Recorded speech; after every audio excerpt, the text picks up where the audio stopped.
Design Wednesday, un podcast de BBVA.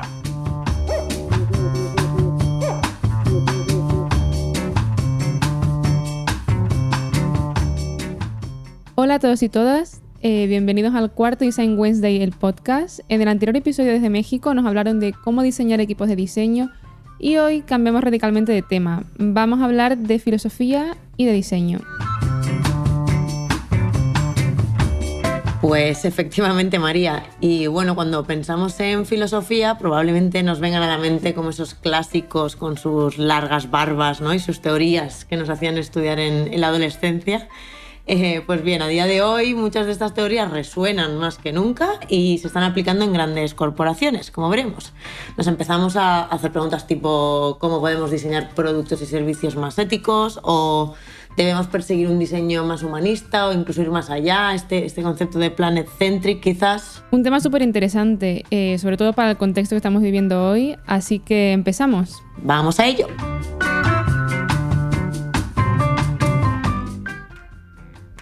Hoy tenemos a María Ángeles Quesada, filósofa y cofundadora de Quánima, una organización en la que, entre otras cosas, se dedica a ayudar a las organizaciones a hacer pensar desde el enfoque filosófico, aplicando critical thinking, y Andrés Botero, design manager en BBVA y estudiante del grado universitario en filosofía. Me hace especial ilusión este podcast por haber conseguido juntar a la que fue una de mis profesoras en H2I hace, diría que unos 6 años más o menos, de critical thinking, y a un gran amigo y excelente profesional. Así que nada, daros la bienvenida, María Ángeles, bienvenido Andrés. Muchas gracias. Gracias, menuda presentación. Venga, pues vamos a empezar y bueno, os quería preguntar primero por cómo cada vez más vemos a filósofos in-house como empleados en grandes empresas, como puede ser Joshua Cohen en Apple o Tristan Harris, que trabajó hasta 2015 en Google y ha estado en boca de todos por el documental de Netflix del dilema en las redes.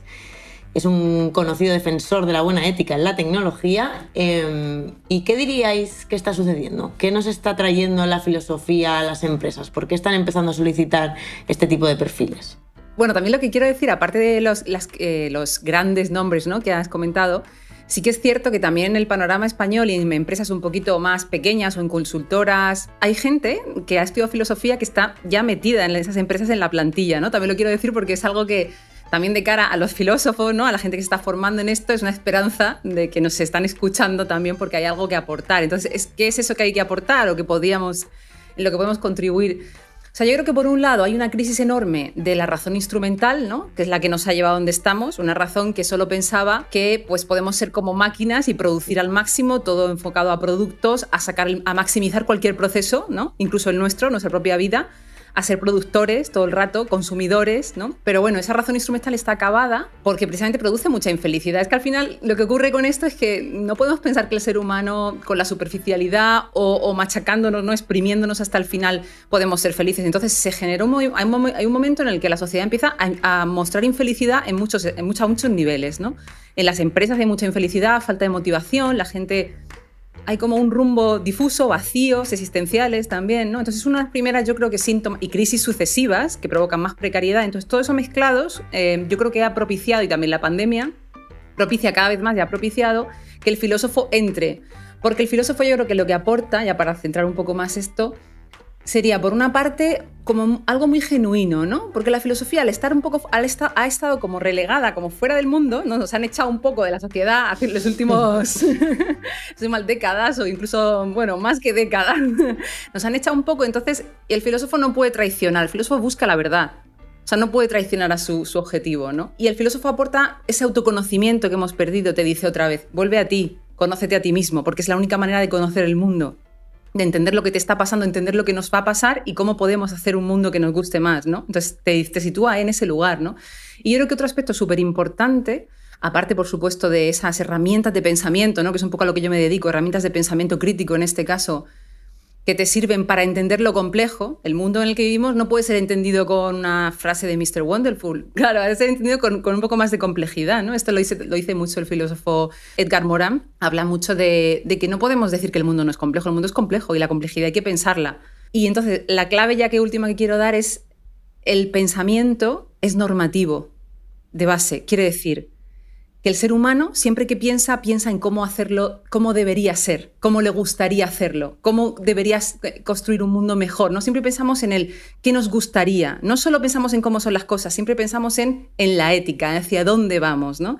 Entonces la filosofía integra en el pensamiento ese aspecto ético y normativo, no como un añadido que luego pones, ¿no? Dices, ¿soy ética o no soy ética cuando ya tengo mi producto? No, sino que desde el principio estamos incluyendo ese pensar normativo en el proceso de pensamiento. Claro, y eso a las empresas ahora mismo les atrae muchísimo, porque es un cambio de paradigma muy grande que nos va a permitir que todos estemos mejor y que las empresas puedan sostenerse en el tiempo para un nuevo ser humano también, ¿no? Que ya no es tan consumidor, tan pasivo. Luego hablamos de esto si queréis. Y Andrés, o sea, tú que trabajas en una gran corporación y también la disciplina de diseño, ¿qué dirías que nos aporta la filosofía y el pensamiento crítico al mundo del diseño? Pues vivimos en tiempos VUCA, ¿no? Que son volátiles, inciertos, complejos, ambiguos. La forma en la que se toman decisiones ahora sobre un entorno que es mucho más complejo, cosas como la tecnología, el Internet, que ha globalizado tanto como los países, las culturas, etc. Creo que muchas empresas se han dado cuenta de que en esa alta complejidad la toma de decisiones es más compleja, que no es tan sencillo. Eso es como un entorno de posnormalidad en el que el impacto de las decisiones es muy alto y es difícil tener una información como verdadera y cierta para poder tomar decisiones. Más de 10, 15 años que Facebook se encontraría en el estado en el que se encuentra ahora de percepción pública, que hasta hace poco Tim Cook incluso le atacó públicamente, ¿no? Por una guerra que tienen esas dos compañías por el tema de la privacidad, etc. Creo que el hecho de anticiparse a las posibles consecuencias que pueden ser nefastas para el negocio hace también que sea importante ese juicio ético futuro, ¿no? Y gente como, por ejemplo, Tristan Harris, que trabajó en Google, pues digamos que en parte trabajaba en esto, ¿no? En entender, y hay toda una unidad dentro de Google en la sección que trabaja más los experimentos y el desarrollo de la inteligencia artificial, que intenta hacer esto, ¿no? Como anticipar, como entender si dado este tipo de cambio, esto que ocurre es algo que es bueno o no es bueno para los seres humanos, es bueno o no es bueno para nuestras sociedades, es bueno o no es bueno para nuestra cultura, y etcétera, etcétera, ¿no? Creo que el hecho de que lo que la tecnología hace en nuestras vidas es generar cambio, el cambio no tiene que ser negativo, pero creo que la anticipación es muy importante. Siempre ha sido importante para las empresas, lo que pasa es que también es cierto que los métodos y las herramientas para anticipar, digamos que van cambiando, ¿no? Creo que esa anticipación más a corto plazo, mucho más del dato tangible, empieza a ser incierta porque, claro, quién sabe cómo cambian los mercados y las percepciones de las personas en una década, ¿no? o en una generación. Eso es algo muy complejo de ver y creo que ahí la filosofía se implica mucho, la ética se implica mucho y el futuro es clave. Si nos vamos un poco incluso al día a día, yo me pongo de ejemplo de un proyecto, como voy un poco a la gente que toma las decisiones y le digo, oye, vamos a darnos un tiempito, a hacer un ejercicio, a intentar anticiparnos, tal. O sea, ¿cómo vendes un poco que vamos a retrasar la entrega porque hay que hacer y utilizar estas herramientas que comentáis? Fíjate, hace unos años esto tenía más que ver con la sensibilidad particular del que quería contratar algún proceso como este, ¿no? O sea, si alguien tenía una especial sensibilidad por la filosofía, pues generalmente estaba un poco más abierto a meter en su empresa algo así o a por lo menos proponerlo, ¿no? Eso está un poco cambiando. ¿Sabes qué pasa? Que ahora yo creo que es difícil y siempre es complejo, ¿no? Ese proceso, cuando tienes que decirles si efectivamente necesitamos parar a pensar, ¿no? Y parar a pensar siempre parece que es una pérdida de tiempo, ¿no? Claro, pero no lo es, ¿no? Yo creo que fíjate que ahí la ventaja grande con la que jugamos ahora es, y lo voy a decir así, parece un poco malvado, pero es la perplejidad y el vacío, o sea, y la sensación de estar perdido que tenemos todos. Creo que ahí es justo lo que está haciendo que muchas empresas que están muy perdidas, es una fuerza que le está obligando a parar. Y como tiene que parar, pues empieza a buscar herramientas que le permitan entrar en procesos de parada, ¿no? En procesos de suspensión del juicio, ¿no? Como yo digo que siempre es el pensamiento crítico, es suspender el juicio. Nada que ver con eso que siempre creíamos que era como empezar a criticar a saco algo. No es eso, es parar. Justamente el primer paso del proceso es parar a pensar. Entonces, puede ser que estemos aprovechando ese momento para el momento de confusión, o sea, aprovechando y al final queriendo que todos nos paremos a pensar porque nos hace mejores, eso es lo que yo creo, ¿no? Y por otra parte, muchas veces es simplemente ofrecerles algo de esas herramientas y que lo puedan vivir. Porque ya os digo, al final es verdad que, no sé, que puede ser que llegue la singularidad y las máquinas decidan y no sé. Pero, claro, el ser humano es que no puede hacerse trampas a sí mismo. Entonces, como no puede, cuando no piensa, tiene ansiedad, tiene vacíos, no duerme por la noche, se atiborra comida, consume sin control, no le funciona ninguna relación. O sea, quiero decir, como no nos podemos trampear, por mucho que estoy súper de acuerdo con Andrés que tenemos que replantearnos o ver, o sea, que quiero decir que surgen ahora estas preguntas filosóficas, ¿no? De qué es el ser humano hoy, con todas las cosas que están pasando, con todos los cambios. Sí, es cierto. Pero aún así hay cosas que todavía no nos costaría mucho renunciar a ellas. Entonces, esas cosas como están ahí, pues no nos podemos hacer trampa. Entonces, cuando surgen esas necesidades o de pronto se ve la empresa que no sabe dónde ir, qué hacer, pues ahí puedes un poco, y sobre todo mostrando cómo esos procesos de pensamiento. No sé, yo cuando hago diálogos socráticos, el diálogo socrático es una herramienta de pensamiento colaborativo tan potente que a mí me encanta y digo, venga, vamos a hacer un diálogo, porque lo puedes ver, o sea, lo vives, en una hora puedes vivir una experiencia que te hace darte cuenta de que son valiosos, muy valiosos esos procesos, que te permiten precisamente anticiparte, colocarte en lugares diferentes, colocarte en un pensamiento más pausado, ¿no? Que te hace llegar a otros lugares que nunca podrías prever de otra forma, ¿no? Y aunque no seamos infalibles en esa previsión, pues obviamente nos equivocaremos en muchas cosas, ¿no? Y Andrés, ¿tú qué dirías, ¿no? Tú que estás ahí en una gran empresa, ¿lo ves posible? A ver, es que es una pregunta muy difícil. Yo creo que las respuestas son siempre al final como opiniones aventuradas a entender cómo podría hacerse, pero creo que este tipo de trabajo tiene lugar como en puntos muy altos de la organización, quiero decir, donde se dan las reflexiones y en las compañías ya se dan reflexiones. Es cierto que la cadencia del cambio en el consumo de las personas y la cadencia además de procesos agiles que da poco tiempo para el pensar lo hacen difíciles, ¿no? Pero en las organizaciones ya se reflexiona. Creo que si en esos espacios de reflexión ya existentes, en donde no hay herramientas todavía de la filosofía para aquello, creo que es un punto suave, dulce, en el que se puede entrar, porque creo que además las personas en esos espacios están muy por la labor de pensar y reflexionar, ¿no? Porque creo que el ritmo, a medida que va bajando en la organización y se acerca, por ejemplo, a nosotras, ¿no? Es mucho más vertiginoso y probablemente ahí pararse a pensar cuesta más. Pero creo que hay un punto más arriba en el que sí que es más sencillo hacerlo, ¿no? Creo que también una cosa que yo, desde mi punto de vista muy personal, creo que le pasa a la filosofía dentro del mundo empresarial es que no posee las herramientas, no están empaquetadas, ¿no? No existen procesos definidos o metodologías, por decirlo de alguna forma, empaquetadas que sirvan para que alguien con cierta certeza diga esto es lo que necesito. ¿Sabes? Como que es muy extraño y muy difuso pensar en cómo me ayuda la filosofía en mi organización. Y creo que si existiese esa paquetización o esa aproximación más empresarial desde la filosofía, sería mucho más sencillo de entrar. Yo creo que lo necesitan y lo piden. Sí, de hecho, sobre eso, justamente, o sea, yo también creo que el filósofo siempre también ha tendido, o sea, nos echa la culpa, ¿no? Ha tendido un poco a hablar en un lenguaje raro, a estar distanciado de lo que pasa en la realidad, a estar distanciado del dinero. Esto es algo súper curioso, porque es verdad, o sea, el filósofo no ha querido relacionarse con el dinero ni con la empresa, ¿no? Le ha parecido algo innoble.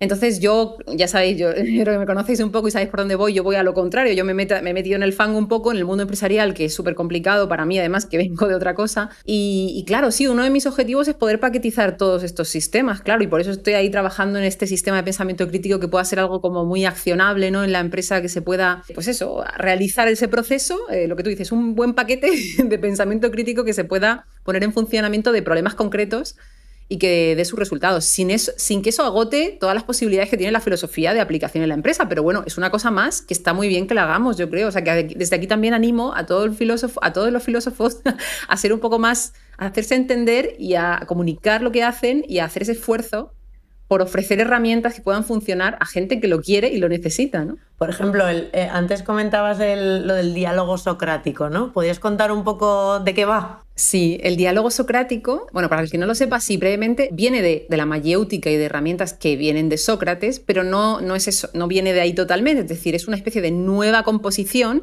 que fundamentalmente creó a principios del siglo XX Leonard Nelson, otro filósofo. Entonces, esta herramienta tiene mucho que ver, fíjate, es curioso porque cuando ahora me encuentro con gente de Art of Hosting o de cosas de este estilo, ¿no? De pensamiento colaborativo, todo tipo de dinámicas de pensamiento colaborativo, al final el diálogo socrático viene a ser una herramienta más de pensamiento colaborativo, es una construcción en comunidad donde se indaga sobre pensamientos, emociones y se construye en conjunto, ¿no? No es un debate, no siempre, es decir, no se trata de uno está en contra del otro, no, se trata de sumar y construir algo diferente, ¿no? Y en los momentos más álgidos del diálogo podemos construir algo nuevo, ¿no? Eso es lo máximo que puede pasar.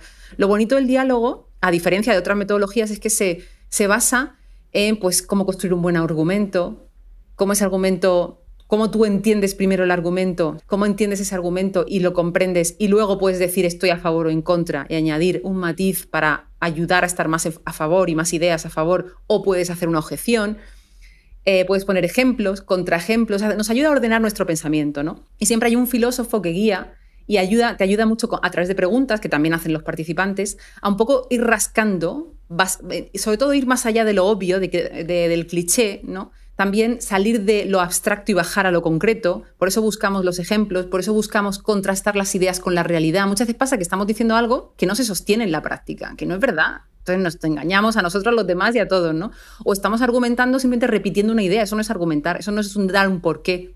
Entonces el diálogo trabaja mucho ese tipo de técnicas a la vez que ayuda a que vayas construyendo entre todos algo, ¿no? Entonces, porque se puede aplicar a temas súper concretos de la empresa, que yo lo he hecho muchas veces, ¿no? Desde qué somos como equipo, ¿no? Algo así como muy de team building, de no sé qué, o a procesos de producto, ¿no? Por supuesto, y de servicios, donde estás creando y en un punto de la cadena haces una pregunta y haces un diálogo. Y luego yo lo uso para preguntas también mucho más generales y filosóficas, incluso preguntas éticas, ¿no? O sea, puedes plantearte una pregunta ética referida a un servicio, un producto, a lo que quieras de la vida. También lo uso para hablar de, pues, qué es la amistad hoy, por ejemplo, ¿no? Cómo nos afectan las redes sociales, ¿no? O sea, cualquier pregunta puede ser susceptible de generar un espacio de diálogo. Más o menos son algunas ideas sobre el diálogo, pero bueno, el diálogo tiene tiene mucha enjundia. Bueno, es que no nos han enseñado y se nos ha olvidado un poco, una mezcla de cosas. No sé, Andrés, ¿qué opinas tú sobre cómo aplicar esto O sea, yo creo que tú lo haces un poco, porque Andrés siempre te hace como las típicas preguntas que dices, ¡ay! Lo aplicas sin que nos demos cuenta, ¿verdad? Pues a mí me gusta, o sea, yo recuerdo una vez en una conversación con un amigo que me decía que en el diseño estratégico, ¿no? Que lo importante no es el Canvas, porque el Canvas al final lo creas tú. El Canvas es una herramienta para tú ser capaz de elaborar ideas, construir conceptos, llegar a una conclusión. Entonces a mí me encanta siempre que investigo o aprendo de cosas nuevas de otros cuerpos de conocimiento como la filosofía, es intentar extraer cómo puedo aplicar esto yo en mi trabajo, ¿no? O cómo puedo aplicar esto yo en la metodología que utilizo. Y siempre se ven cosas. Y yo creo que esto que hace, por ejemplo, María Ángeles del diálogo socrático, yo creo que cualquier persona que esté escuchando, diseñador, es que lo verá súper útil. Lo verá además muy utilizable dentro de un proceso de diseño, en una conversación con stakeholders, con clientes. O sea, yo creo que es muy, muy accionable y eso es lo que es bueno de esto, ¿no? Que se puede convertir en una herramienta para utilizar dentro del set de herramientas que ya tenemos en diseño, ¿no? Qué bien, qué bien. Sois fans, ya no hace falta convenceros. A mí lo que me parece muy interesante de lo que contabas, María Ángeles, es que realmente la filosofía sí que puede ser accesible dentro de cada empresa a cualquier persona, ¿no? Porque está un poco como el pensamiento de que la filosofía es muy compleja, tienes que tener ciertos estudios antes y también como que cuesta mucho hacerlo práctico, bajarlo a la tierra de lo que queremos hacer, pero eso realmente con lo que tú estás haciendo se demuestra que no tiene por qué ser así. Sí, yo es que creo que, o sea, independientemente de los niveles, por supuesto, pues te puedes meter en la filosofía desde estudiarla como está haciendo Andrés porque le mola y quiere profundizar más y tal, pero también está un aspecto grande que es la divulgación filosófica, que es un poco lo que yo hago aplicado a la empresa. Entonces al final es como de ciencia, ¿no? Puedes ser un científico y dedicarte al laboratorio o a experimentar o a momentos, o sea, la batalla dura, ¿no? De la ciencia o la tecnología, pero también puedes ser una persona que te guste leer sobre ciencia y eso te hace comprender más las teorías científicas y cómo se aplican también. Yo creo que es eso, que al final la filosofía también puede tener una accesibilidad divulgativa. Y además, yo es que creo que todos filosofamos. Quiero decir que mi entendimiento de la filosofía es muy, muy vivo y muy real. No creo que haya gente que no filosofa, lo que creo es que hay gente que no se da cuenta que lo hace. y que lo hace a lo mejor de una manera y lo hace, bueno, como puede y como sabe, que a lo mejor en un momento dado le puede interesar hacerlo mejor, ¿no? Por él mismo, porque es divertido. Es que una cosa que me gusta mucho de los diálogos cuando los hago con mis grupos es que la gente dice que se divierte muchísimo. Todo el mundo lo dice todo el rato. O sea, hay gente que lleva años viniendo a mis diálogos porque se lo pasan bien, se lo pasan súper bien. Es algo que estimula, es chulo, o sea, es estimulante, ¿no? Te llena a muchos niveles, no solo mentalmente, sino también... O sea, emocionalmente, ¿no? Y al cuerpo, o sea, es algo muy holístico, ¿no? La filosofía tiene esa visión que te da felicidad, la verdad. Y luego eso, que los filósofos tenemos que hacerla también entendible. Yo creo que ahí hay mucha labor que hacer. Pues volviendo un poco al tema de antes, de pensar en el futuro. Ahora mismo, bueno, como todos sabéis, vivimos en momentos de mucha incertidumbre y es muy complicado, o sea, prácticamente imposible poder anticiparse, ¿no? ¿Qué habilidades podemos desarrollar para poder gestionarlo mejor? Pues sí, o sea, una de las habilidades más importantes dentro del diseño, ¿no? Es la gestión de la incertidumbre. De hecho, es lo que más cuesta aprender. Yo no sé si la gente que nos escucha ya ha pasado por escuelas de innovación, por ejemplo, como H2I, pues recordará esa sensación incómoda y frustrante de no saber dónde estás, para dónde ir, qué estás haciendo. Pues esa sensación hay que abrazarla, ¿no? Hay que sentirse cómoda en ella, hay que utilizarla para el propósito. La incertidumbre es importante para el diseño. Siempre debemos ser capaces de trabajar en la incertidumbre porque la incertidumbre es parte de la normalidad del día a día. La incertidumbre siempre existe. Creo que creemos que no porque normalmente asumimos que las cosas que hacemos y lo que ocurre en el mundo está predeterminado, predestinado en cierto modo, pero eso no es verdad. O sea, nadie habría imaginado que el 2020 sería como fue, ¿no? Eso estaba fuera de muchos pronósticos. No me refiero a pronósticos de muy alto nivel. Probablemente mucha gente habla de que se podía haber evitado muchas cosas, ¿no? Pero me refiero a dentro de las empresas o dentro de los productos o dentro de nuestra vida cotidiana.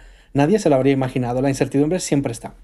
Y dentro del diseño, la incertidumbre es un aliado porque nos permite aferrarnos a las metodologías y a las herramientas y nos permite, en lugar de sesgarnos demasiado con el conocimiento de lo que será, permitirnos pensar con lo que podría ser. Y creo que esa es la esencia del diseño, ¿no? El cómo podría ser esto, cómo podría cambiar, ¿no? ¿Qué escenarios nuevos plantea? ¿Cómo podría afectarnos en el futuro? Creo que ahí está la esencia. La incertidumbre es importante. Es una de las más grandes herramientas de los diseñadores. Qué chulo, sí, que pongas ahí el énfasis y que digas que para el diseñador es importante, ¿no? Porque yo también creo que ayer tuve diálogo y justo surgió una participante que decía si alguna vez ha habido certezas, ¿no? O sea, se planteaba si realmente es cierto que en algún momento vivíamos en un espejismo de certeza, ¿no? También fruto de esa razón instrumental que nos hacía creer que todo tiene una solución científica o tecnológica, ¿no? Nosotros venimos de ese mundo, todavía lo arrastramos.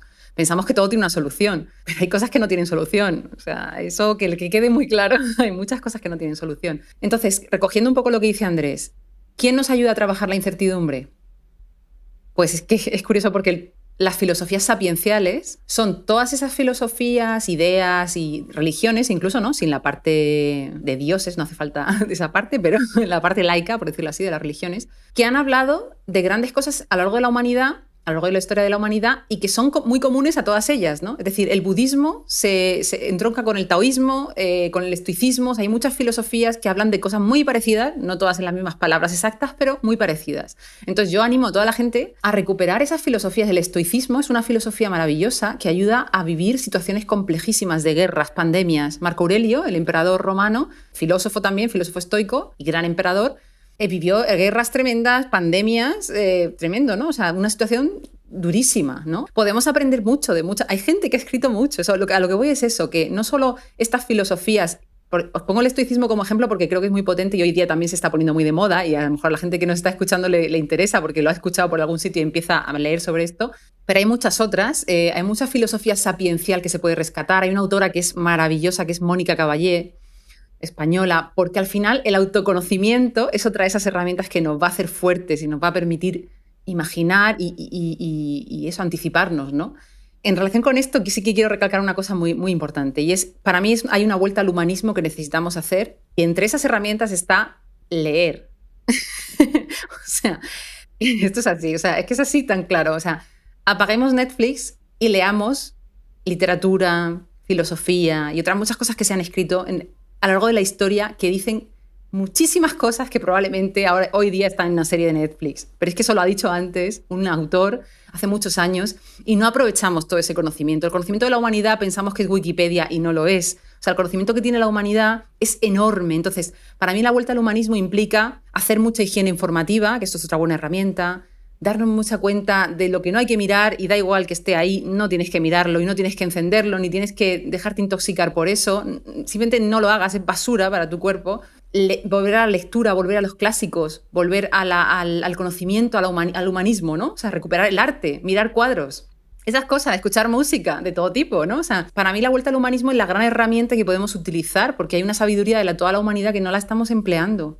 Es que hay gente que ha dicho cosas que son valiosísimas, incluso te las ha contado de manera que puedas aplicarlas, pero no las has querido leer y prefieres estar perdiendo el tiempo mirando un vídeo de YouTube de un influencer que no sabe nada. Que creo que esa toma de conciencia importante, ¿no? de ir a otras fuentes, dejarnos estas echo chambers, ¿no? Salir de ahí, o sea, los sesgos, salir de ahí, o sea, vete a donde nunca has mirado, vete donde nunca has mirado, vete a hablar con gente con la que nunca has hablado, o sea, vete a pasear por sitios que nunca has explorado dentro de lo que se puede hacer ahora. Y en esta línea se me ocurre, ¿seríais capaces de darnos un ejercicio o un consejo breve para poder aplicar el pensamiento crítico en nuestro día a día o incluso en el trabajo del diseño? Bueno, como María Ángeles es la experta y seguro que nos va a dar tips muy interesantes, yo solamente voy a decir una cosa que a mí siempre me ha sido útil desde que la aprendí y es que hay que dejar de confiar ciegamente en lo que nos llega. De manera que, o sea, no todo lo que viene es cierto, no todo lo que viene es verdad. Y con el simple hecho de detenerse ahí y de preguntarse, ¿es esto cierto? Y empezar a romperlo en partes y a analizarlo como en componentes más pequeños y a intentar hacerse una idea que salga de nosotros mismos, creo que eso ya ayuda a tener siempre pensamiento crítico hacia cualquier cosa de la vida. Totalmente. En esa línea yo he apuntado un par de cosas a lo largo de la conversación que pueden cogerse como ejercicios. Por ejemplo, ¿qué información no estoy mirando? Ahí lo último que estaba diciendo, ¿no? Y, por supuesto, lo que dice Andrés, totalmente lo suscribo. Y sobre la ética, también os diría que ante cualquier cosa que estoy pensando o cualquier diseño que estoy creando o cualquier pequeño proyecto que estoy haciendo, ¿no? Pregúntate qué valores hay detrás de esos. O sea, ¿qué valores te están inspirando? Simplemente hazte esa pregunta, ¿no? ¿Qué valores están inspirando ese proyecto? Y si queréis algo mucho más concreto, os voy a dar a ver si se puede recoger en un ejercicio súper práctico y concreto. Yo creo que una pregunta muy, muy potente es ¿cuál es realmente mi problema sobre esto? ¿Cuál es mi problema? Mi problema quiere decir que tiene que ser mío, ¿eh? No puede ser de otros y no puede ser algo que esté fuera de mi alcance de acción. O sea, ¿cuál es mi problema? Y dedícate un rato a definir el problema, pero un ratito, o sea, un ratito largo. Ahí lo haces un día, al día siguiente lo revisas, dejas pasar 3 días y lo vuelves a revisar.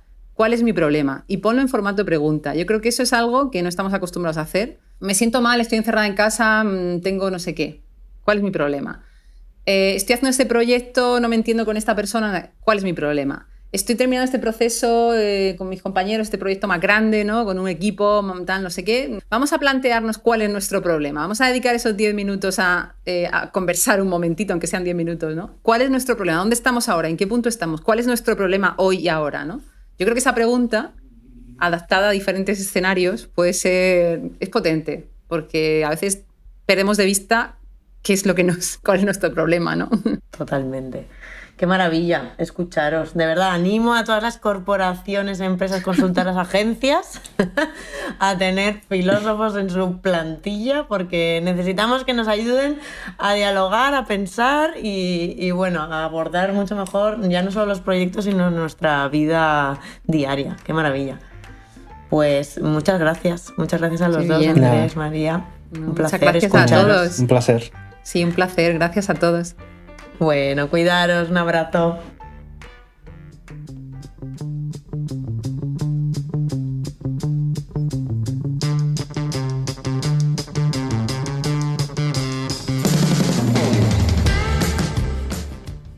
Pues este podcast de hoy me ha hecho pensar sobre la responsabilidad que tienen las empresas o incluso nosotros como diseñadores de incorporar la ética de forma activa a nuestro trabajo en el día a día. O sea, al final los productos y los servicios que diseñamos afectan a la vida de las personas y eso tiene sus consecuencias y en parte, bueno, pues de nosotros depende que sean positivas o negativas, ¿no?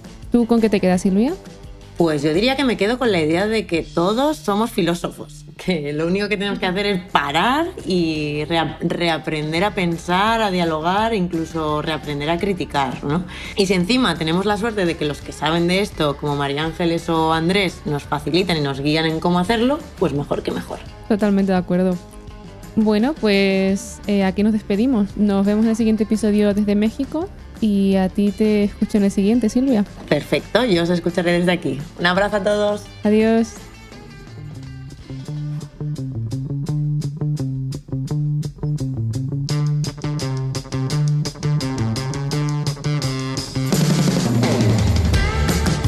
Recuerda que puedes encontrar todos los podcasts de BBVA en iVoox, Apple Podcasts, Spotify y Google Podcasts, además de en bbva.com. Y si tienes alguna duda, puedes contactar con nosotros a través del correo electrónico bbvapodcast@bbva.com. Muchas gracias a todos por escucharnos y te esperamos en el próximo capítulo.